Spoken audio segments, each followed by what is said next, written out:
అందరికీ నమస్కారం అండి. గవర్నమెంట్ ఎంప్లాయీస్ మరియు పెన్షనర్ల న్యూస్లో భాగంగా కొత్త ఏడాదిలో కొత్త పీఆర్సీ ఫిట్మెంట్. ఈ వీడియోలో వీటి గురించి పూర్తి వివరాలు అయితే తెలుసుకుందాం. దేశవ్యాప్తంగా వివిధ రాష్ట్రాలు, కేంద్రపాలిత ప్రాంతాల్లో పనిచేస్తున్న ఉద్యోగులకు కేంద్రం గుడ్ న్యూస్ చెప్పబోతుంది.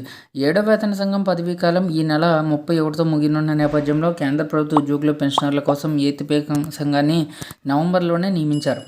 అలాగే సిఫార్సుల కోసం 18 నెలలు గడువు కూడా ఇచ్చారు. అయితే దీనిపై ముందే ప్రకటన రాబోతున్నట్లు తెలుస్తుంది. కేంద్రం నియమించిన 8th పే కమిషన్కి సంబంధించి నివేదిక 18 నెలల్లో అంటే 2027 మధ్యలో వెలువడే అవకాశం ఉంది. అయితే ఈ 18 నెలల తర్వాత పెరిగే జీతాలు, పెన్షన్లు 2026 జనవరి 1 నుంచి వర్తింపజేయబోతున్నట్లు తెలుస్తుంది. దీనిపై కేంద్రం అధికారికంగా ప్రకటన చేయబోతున్నట్లు సమాచారం.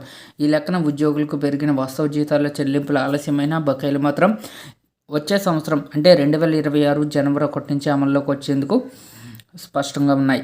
గతంలో 2016 జనవరి నుంచే జీతాలు సవరించగా జూన్లో కేబినెట్ ఆమోదం తర్వాత బకాయిలతో కలిపి చెల్లించారు.